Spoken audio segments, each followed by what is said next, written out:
Buenos días. Buenos días.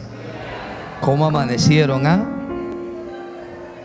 Todo el que haya amanecido de esa manera, denle un aplauso fuerte, con ganas. Vamos, hágalo con más fuerza, el que merece gloria, honra y poder. Su nombre es Jesucristo.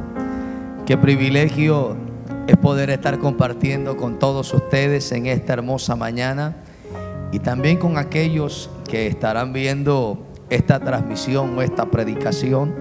Para mí es una honra poder compartir con ustedes en esta hermosa ciudad. Y mi nombre es John Ahumada. Quiero que vaya conmigo al libro de los Hechos, Hechos capítulo 14, si es tan amable. En nuestra Biblia va a aparecer un título y dice: Pablo es apedreado. ¿Dónde? Listra. Hechos 14, 20. Que decía ahorita el pastor Martín. Y gracias, pastor, por el privilegio y la honra de estar aquí con ustedes. El pastor Martín decía algo muy interesante. En el Antiguo Testamento, todo lo que nosotros vemos, la gran mayoría son promesas. Hechos 14, 21 son promesas. Diga conmigo: promesas. Más fuerte, diga: promesas. Si nosotros que estudiamos la palabra, vamos a encontrar que hay algo que bíblicamente se llama antiguo pacto. Jesús, cuando toma la copa antes de ir a la cruz a morir, Jesús toma la copa y dice que esa copa era símbolo ¿de qué? De la sangre del qué. Dígalo con ganas: de la sangre del qué. Del nuevo pacto, que por vosotros sería ¿qué? Derramada. Tanto Ezequiel como Jeremías afirman y anuncian que vendría un nuevo ¿qué? Pacto. Hay un pacto que Dios estableció con la nación de ¿qué? De Israel. Pero Israel solamente vio sombras, vio tipos, vio figuras. Hoy nosotros, quienes por gracia de Dios hacemos parte del nuevo ¿qué? Pacto, ya no vivimos solo de promesas. Ahora nosotros vivimos la realidad. Diga: la realidad. Uy, dígalo con más fuerza, diga: la realidad. Amén. Pero tristemente cuando tú desconoces una verdad, no puedes disfrutar o accesar a ella. Y a veces yo veo a la iglesia de este siglo todavía esperando la promesa cuando ya vivimos una realidad. Amado, mire, en el antiguo pacto el Espíritu Santo venía y se ¿qué? Y se iba. En el nuevo pacto no. En el nuevo pacto la palabra enseña que usted y yo somos la morada de Dios en esta tierra. Oye, ¿cuántos aplauden? ¿Cuántos se alegran por eso? Dios se metió a vivir dentro de nosotros. Por eso a Dios no hay que estar buscándolo fuera, tienes que buscarlo ¿qué? Por eso cuando vayamos a hacer algo malo, no miremos a los lados, no miremos para arriba, no miremos para atrás, miremos a dónde. Adentro. Por eso Pablo fue un hombre que le fueron revelados los misterios de este nuevo pacto. Y Pablo dice que el que se une al Señor es un ¿qué? Es un mismo espíritu con Él. O sea, ya no somos ¿qué? Dos, sino que ahora somos ¿qué? Uno. Y por eso Pablo, para hablar acerca de esta unión, podemos decir espiritual, y darnos mayor luz o alumbrar nuestro entendimiento, toma la figura del ¿qué? Del matrimonio. La palabra enseña que cuando el hombre se une a su mujer, ya no son dos, sino que ahora somos una sola ¿qué? Carne. Y por eso usted escucha a un apóstol Pablo hablando un poco acerca del matrimonio, pero era él haciendo como esa ilustración de mostrarnos el vínculo, la unidad bajo la cual ahora operamos en Cristo. Y quise decir esto para querer afirmar lo que el pastor Martín nos estaba manifestando, y que entendamos cuán privilegiados hoy somos, y que verdaderamente comencemos a disfrutar de esta realidad, de tener ya la vida de Dios, su Espíritu habitando y morando dentro de nosotros. Por eso Jesús dijo: cosas que Más fuertes cosas que las que Él que. Nosotros que. Amén.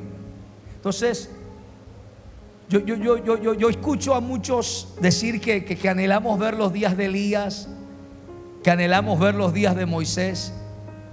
Y si usted lee el libro de Hebreos, la palabra dice que ellos anhelaron los días bajo los cuales nosotros hoy estamos.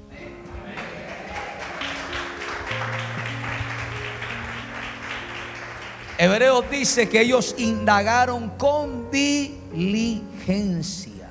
Wow.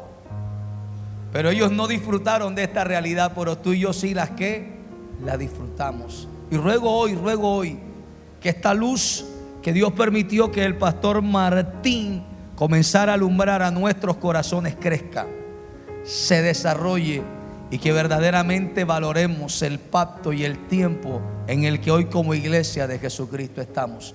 Yo estoy plenamente convencido que si hay algo que Dios quiere hacer, sobre todo en este tiempo, es mostrarse con mayor poder sobre esta tierra. Ya tenemos Hechos 14:21. Ahora sí vamos a predicar. Hechos 14:21 dice: y después de anunciar el evangelio a aquella ciudad y de hacer muchos discípulos, volvieron ¿a dónde? A Listra, a Iconio y ¿a dónde más? Y a Antioquía. Verso 22: confirmando los ánimos ¿de qué? De los discípulos. Más fuerte, ¿de quiénes? Exhortándoles a que permaneciesen en la que, y diciéndoles: es necesario que a través de qué. Uy, dígame eso con más ganas. ¿A través de qué? De algunas, de dos nada más, de 5, ¿de cuántas? ¿Qué pasa? ¿Entremos dónde? Uy, más fuerte, ¿entremos dónde? Dígale al que está a su lado, tóquelo y sin miedo dígale: la tribulación, dile, es necesaria. Vamos, al que está adelante, al que está atrás, dígale: la tribulación, dígale, es necesaria. ¿Cuántos aplaudimos, chiflamos, gritamos, decimos un aleluya, un gloria a Dios? Haga algo que glorifica a Cristo. Hay dos palabras que son claves para poder desarrollar este mensaje en esta hermosa mañana. La primera palabra es la palabra tribulación. Grite: tribulación. Ahora, cuando hablamos de tribulación, la mayoría de los cristianos se asustan, porque cuando se habla de tribulación, lo primero que se nos viene a la mente es el libro de qué. Dígalo con ganas: ¿el libro de qué? Ahora, la mayoría de cristianos en el mundo entero, la gran mayoría, no se atreven ni se han leído el libro de Apocalipsis. Algunos dicen porque es un libro que no es fácil de entender, pero yo le voy a decir algo: la gran mayoría no se lo lee porque le tiene miedo. Porque por años solamente Apocalipsis se le ha dado trascendencia para hablar de la bestia, para hablar del anticristo, para hablar del falso profeta. Y no estoy diciendo que eso sea malo, no estoy diciendo que esto no sea antibíblico, eso está bien, pero tiene que entender que el mensaje principal del libro de Apocalipsis no es ese. Bueno, yo sé que me voy a meter en problemas aquí con lo que voy a decir. A 3 le voy a matar unas vacas sagradas aquí ahora.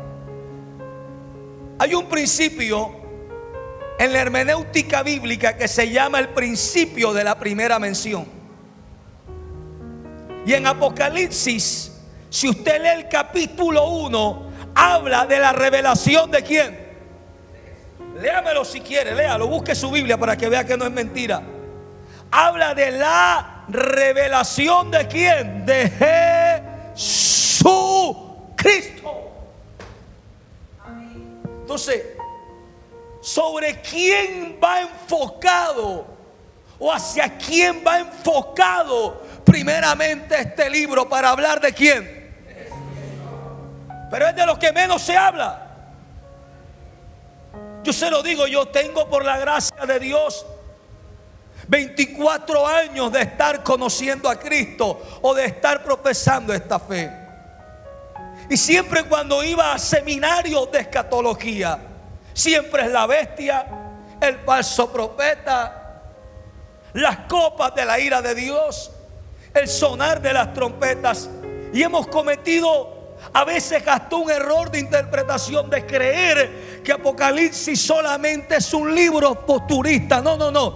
Si usted lee detalladamente el capítulo 1, va a encontrar que está escrito en presente, pero también en pasado y en futuro. Hay cosas que ya sucedieron y hay otras cosas que están ¿por qué? Por suceder. Pero solamente se le ha dado una interpretación futurista y enfocada hacia ciertos personajes que hacen parte del libro, pero el personaje principal es el Rey de Reyes y Señor de Señores. Este libro empieza hablando de Cristo, en la mitad de él se sigue hablando de Cristo y al final termina hablando de Cristo, porque habla de un árbol. Diga conmigo, Cristo. La palabra dice que Él es la vid. Génesis enseña que Él es el árbol de vida. Entonces el libro empieza hablando de Cristo, sigue hablando de Cristo. Así que no le tenga miedo a Apocalipsis, léalo. Entonces, siempre que yo escucho tribulación, la gente enseguida se imagina la gran. Pero cuando vamos al significado de esta palabra, mire lo que significa la palabra tribulación. La palabra tribulación significa congoja, pena, tormento o aflicción moral. Significa persecución o adversidad que padece una persona. Preocupación, sufrimiento, tristeza, aflicción, amargura, angustia y tormento. Esto significa la palabra ¿qué? Tribulación. Ahora hay otra palabra muy interesante y es la palabra necesario o necesaria. Esta palabra necesario significa que forzosa o inevitablemente ha de ser o suceder. Quiere decir que esto nada lo puede ¿qué?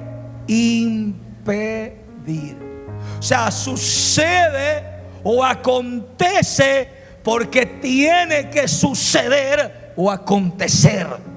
La palabra necesario significa primordial, fundamental, esencial e importante. ¿Y cuál es el título del mensaje? La tribulación es ¿qué? Quiere decir que es inevitable, que es primordial, que es fundamental, que es esencial y que es importante. Ahora, el libro de los Hechos es un libro fascinante porque nos habla de cómo inició lo que conocemos como la iglesia primitiva o la iglesia del primer ¿qué? Siglo. Una iglesia que comienza a manifestar el reino de Dios de una manera tan contundente a través de milagros, a través de señales, a través de prodigios, a través de conversiones ¿qué? Masivas, y de ver la unidad bajo la cual esta iglesia inició. Era tan fuerte la unidad que había, que dice que los que estaban bien económicamente vendían sus propiedades, colocaban el dinero a los pies de los apóstoles y esto se distribuía para que ninguno de ellos tuviera ¿qué? Necesidad. Pero también la iglesia del primer siglo fue una iglesia que fue muy ¿qué? Perseguida, fue maltratada, azotada, encarcelada y hasta hubieron ¿qué? Muertos. Encontramos uno de ellos que fue un hombre excelente de Dios llamado ¿cómo? Más fuerte grítelo, ¿cómo? Y dice que a los pies de Esteban, dice que a los pies de un hombre llamado Saulo, cayeron las vestiduras ¿de quién? De Esteban. ¿Y quién era este Saulo? Un perseguidor de la ¿qué? De la iglesia. Un hombre que un día yendo camino a Damasco, con cartas para encarcelar, apresar, maltratar y consistir con la muerte de quienes, de los cristianos, tuvo un encuentro con el Rey de Reyes y Señor de qué. Y bíblicamente y de manera personal, todo aquel que verdaderamente tiene un encuentro con Jesucristo, nuestra vida más nunca vuelve a ser igual. ¿A cuántos les ha sucedido? No escuché a cuántos, a cuántos. Ahí los demás, ¿qué pasó? Ojo aquí, a este hombre Dios le transforma la vida. No solo le transforma la vida, le cambia su identidad. De ser Saulo, ahora se llama Pablo. De ser un perseguidor de la iglesia, ahora se convierte en un apóstol ¿de quién? De Jesucristo. Hechos capítulo 13 nos habla de su llamamiento como apóstol y de cómo inicia su primer viaje. Y se va hacia el ¿qué? Hacia el Asia. Y comienza a extender el reino de los cielos por toda Asia Menor. Luego que regresa de este viaje, como algunos le llaman apostólico o otros misioneros, lo importante fue que hizo el viaje y extendió el reino. Dice que pasado el tiempo, el apóstol Pablo tiene la inquietud de volver a visitar a los hermanos en Asia para ver cómo ¿qué? Estaban. Y cuando empieza este segundo viaje, comienza a tener inconvenientes para ir hacia Asia, hasta que entiende que Dios no lo quería en Asia, sino que Dios lo quería ¿dónde? ¿Nos ha leído el libro de los Hechos? Diga conmigo, Europa. Dile al que está a tu lado, no es donde tú quieres estar. Dile, es donde Dios te quiere llevar. Y toca a alguien y dile eso, porque creo que Dios le está hablando a dos o tres. Dile, no es donde tú quieres estar, es donde Dios te quiere llevar. ¿Alguien puede aplaudir a Cristo?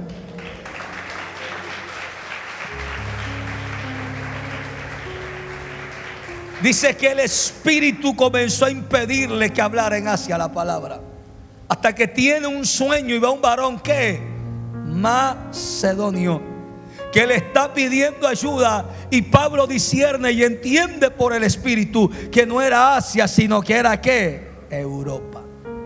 Y comienza a llegar a algunas ciudades de Europa, Antioquía, y luego llega a una ciudad llamada Listra. Alguien grite conmigo, Listra. Ahora, cuando llegan a Listra, había un hombre que estaba imposibilitado ¿de qué? De sus pies.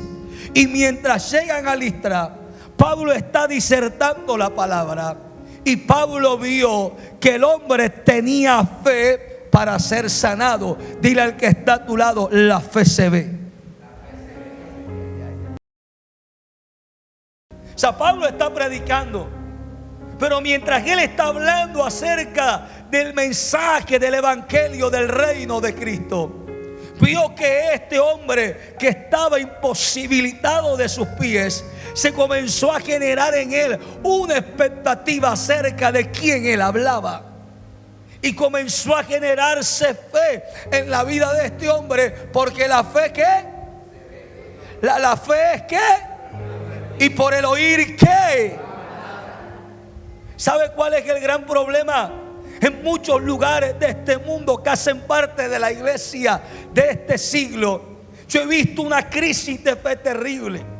Yo veo como la fe de muchos pueblos de Dios ha estado menguando y en el peor de los casos apagándose. ¿Sabe por qué? Porque hoy se está prestando oído a muchas cosas menos a la palabra de Dios. Perdón, se me olvida. Eso es en Barranquilla, en Santa Marta no pasa.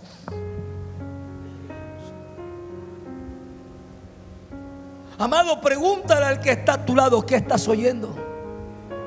Dile, ¿qué estás oyendo? Porque si hay algo que aumenta, que aviva, que hace crecer nuestra fe, es el oír la qué. Más fuerte, diga la qué. Este tipo está oyendo la palabra. la palabra comienza a generar en él esa fe. Y la escritura dice que luego que Pablo vio que él tenía fe, el que estaba imposibilitado. ¿Cuántos queremos seguir viendo milagros? ¿Qué es lo que hay que tener? ¿Qué es lo que hay que tener? Pero ¿qué es lo que hay que oír? Dele un aplauso al Señor porque Él es bueno. Dios no ha cambiado. Los que hemos cambiado somos quienes. Perdone lo que voy a decir, pero hoy en muchas de nuestras reuniones a veces se le da más prioridad a muchas cosas dentro del culto, menos a la palabra.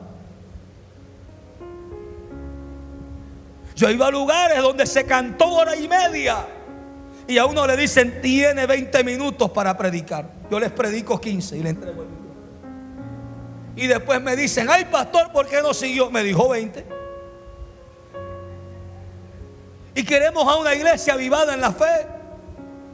Y no estoy en contra de cantar. A mí me fascina cantar. Me fascina levantar mis manos. Me sumerjo en alabanza y adoración. Pero entienda, la palabra enseña en el libro de los Salmos que lo que transforma o lo que convierte el alma es la palabra, es la palabra, es la palabra, es la palabra. Necesitamos volver a la palabra.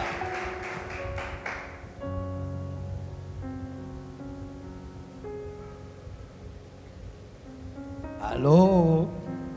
Se me olvida que estoy en Santa Marta. Por acá esto no pasa. Amado, Dios no ha cambiado. Él es el mismo de ayer, de hoy, por los siglos de los siglos. Y ¿sabes qué es lo que me entristece a mí? Que la iglesia de este siglo tiene un acceso tan tremendo a la palabra como nunca antes, pero no lo aprovechamos. Y yo me incluyo allí también.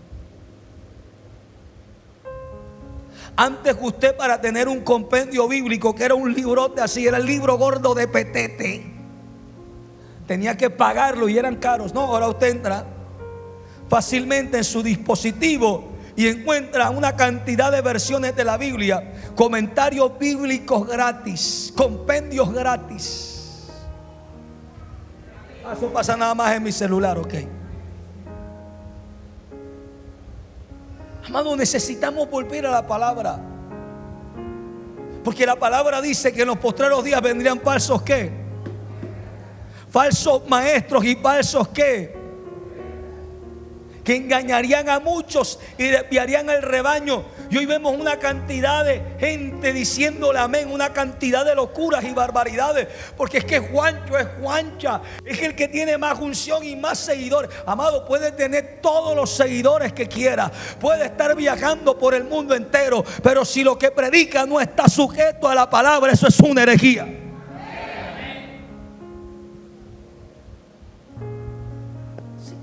El tipo está oyendo el mensaje, se genera fe.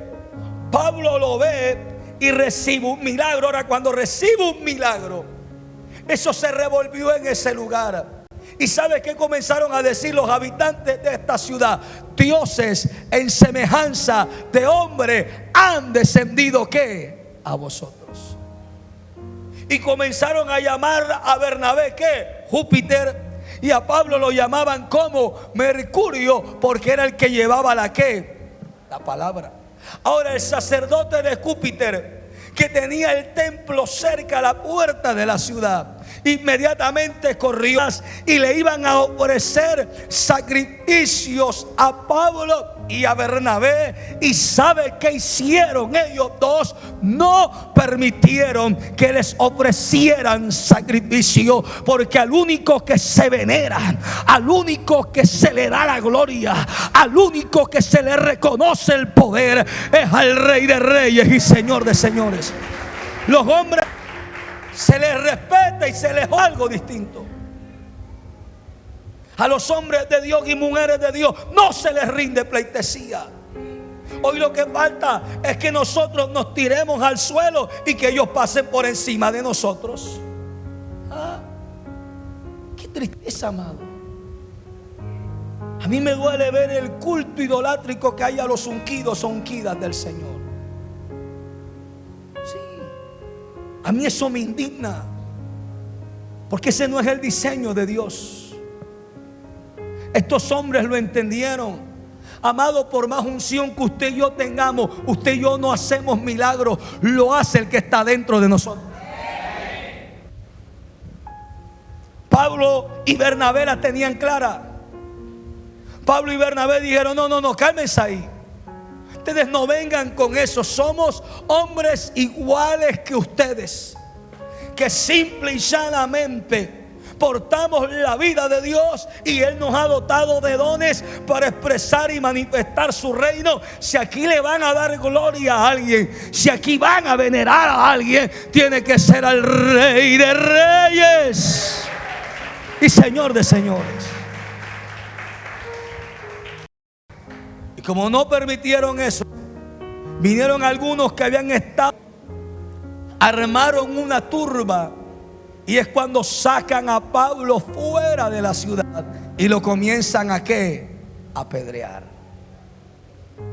Y la palabra enseña que luego que Pablo se levanta de ser apedreado, aunque algunos dicen que prácticamente él quedó como muerto, otros han deducido que pudo haber muerto.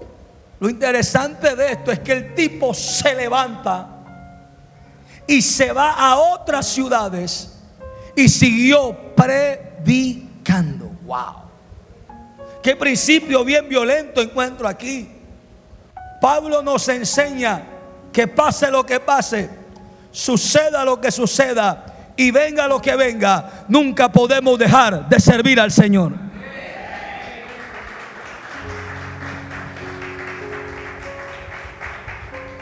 Los quisieron matar por la causa del reino. Esto era para que él se callara, para que él se silenciara. ¿Y qué dijo el tipo? No me voy a callar, no me voy a silenciar. Yo le voy a seguir sirviendo al Señor, pase lo que pase, suceda lo que suceda, venga lo que venga, acontezca lo que acontezca. Por esto este tipo se atreve a escribir: ¿quién me podrá separar del amor de Dios que es en Cristo Jesús? Simplemente perdieron el empleo y ya no quieren servir a Dios. Medio se les revolvió la cosa en la economía y ya no quieren servir a Dios. Medio se le presentan conflictos en el hogar y hasta aquí llegamos con Dios. Pablo nos enseña que aunque lo apedrearon y prácticamente casi lo mataron, el tipo se a otra ciudad para predicar la palabra de qué, más fuerte, para predicar la palabra de qué, de Dios. Ahora, lo interesante de esto es que cuando él llega a esta ciudad, mire lo que pasa. Y después de anunciar el evangelio a aquella ciudad y de hacer muchos discípulos, ¿qué hizo? ¿Hizo qué? Como dice el texto, hizo discípulos. Más fuerte, hizo discípulos. Grítelo con más ganas. ¿Hizo qué? Ahora dice que hizo muchos. Quiere decir que no duró un día o 2 días. Se cree que duró varios meses en aquel lugar.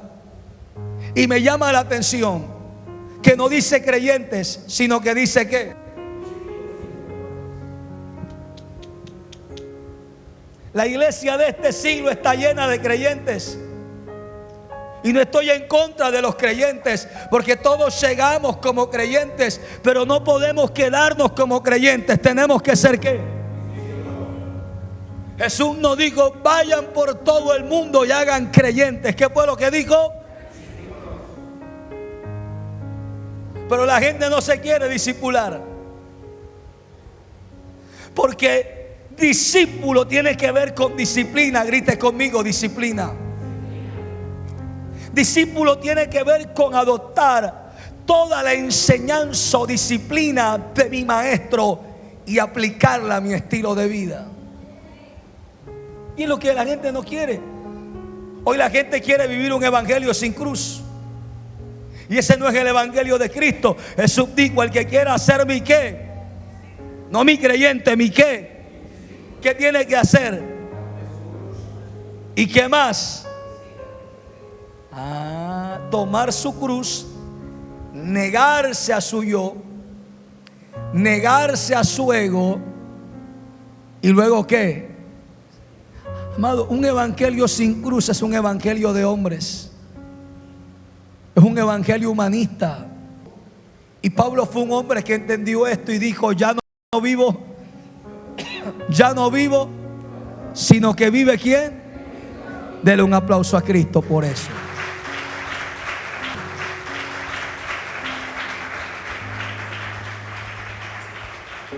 Yo pastoreé una congregación por 8 años. ¿Y sabes qué es lo triste? Que el servicio donde había menos asistencia era el servicio de oración y discipulado. Pero cuando yo hacía servicio de sanidad y milagro, ¡fum! Cuando hacíamos una noche profética, ¡fum! Cuando hacíamos ayunos de liberación, ¡fum! Pero cuando llegaba el miércoles, discipulado y oración. Y se lo digo por experiencia personal y porque tengo muchos amigos en muchos lugares, aún fuera de Colombia también. El servicio donde menos se congrega el pueblo de Dios es oración y es discipulado. Y como muchos nos hemos dado cuenta de eso, hoy lo están haciendo de manera virtual para que la gente se pueda conectar. Porque la excusa es el trabajo. Llego tarde a la casa. Perdón, estoy en Santa Marta, eso pasa en Barranquilla. Del otro aplauso a Cristo, por favor.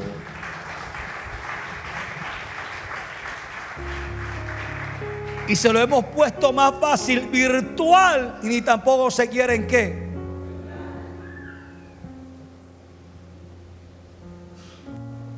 Dile al que está a tu lado: no te conformes con ser creyente. Dile: tienes que ser discípulo. Ahora dile: te tengo una buena noticia. Dile: te tengo una buena noticia. Dile: tienes una cara de discípulo. Dile: para la gloria de Dios. Del otro aplauso al Señor, porque Él es bueno. Ahora mire lo que sucede aquí. Luego de hacer muchos discípulos en aquella ciudad, el tipo vuelve a Listra. Vuelve a la ciudad donde lo querían ¿qué? Ahora yo le digo algo: si a uno le dicen que lo quieren matar y se tiene que ir de ese barrio, de ese pueblo, de esa ciudad o de esa nación, usted y yo ¿qué hacemos? ¿Qué hacemos? Nos vamos. Por aquí que es más que derecho. Yo arranco por aquí y me llevo a los míos de una. ¿Ah? Pero a este Pablo lo quieren matar en Listra, o lo quisieron matar en Listra, y vuelve nuevamente ¿a qué? Ahora, cuando él vuelve a Listra, él vuelve con un mensaje. Alguien grite mensaje. Más fuerte grite mensaje. Y note que el mensaje no era para los creyentes, sino que el mensaje era para los que. Porque número uno, cuando él llega nuevamente a Listra, él llega para confirmar los ánimos de ¿quién? Más fuerte de los que discípulos. Mire cómo lo recalca. Porque eso es lo que el Señor quiere. Que seamos verdaderamente discípulos. Que adoptemos toda su enseñanza y la apliquemos a nuestro estilo de vida en esta tierra. Ahora, porque él llega a confirmar los ánimos, porque él sabía que los hermanos habían caído en ¿qué? En desánimo. Habían caído en ¿qué? En desaliento. Y era normal, era lógico. Están viendo a su líder que lo están matando por la causa del ¿qué? Entonces aquellos que están diciendo epa. Si servir a Cristo, si predicar a Cristo, si ser parte de este reino y ser discípulos de ese maestro y de ese rey, lo que pone en riesgo en nuestra vida, aguanta. Yo la voy a pensar 2 o 3 veces. Quiere decir que humanamente, ellos cayeron como en un ¿qué? Desánimo. Porque no podemos negarlo. A veces hay situaciones que golpean tan fuerte nuestra humanidad que nos quieren desanimar, como vinieron quizás algunos en esta mañana. Pero Dios te trajo para hablarte, para que cobres nuevas fuerzas y para que sigas avanzando para la gloria de su nombre.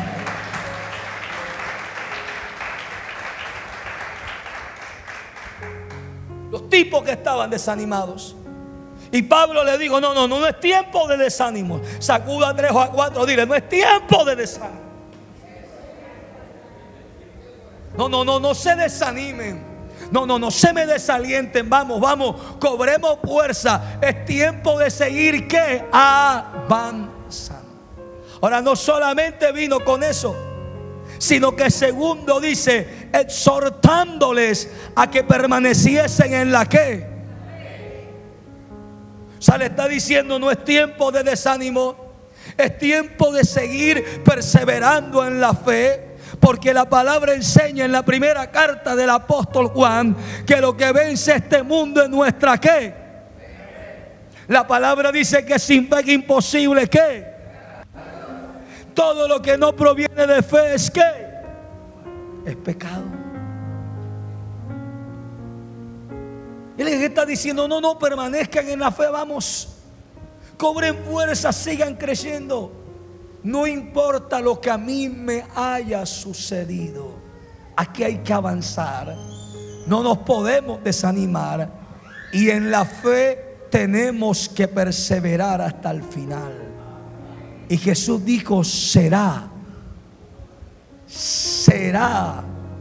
que cuando venga el Hijo del Hombre hallará Si hay algo que se está extinguiendo del corazón de muchos seres humanos en esta tierra, es la fe. Yo he aprendido en estos 24 años de estar viviendo para Cristo que a ti y a mí nos puede faltar cualquier cosa, pero que no nos falte la fe.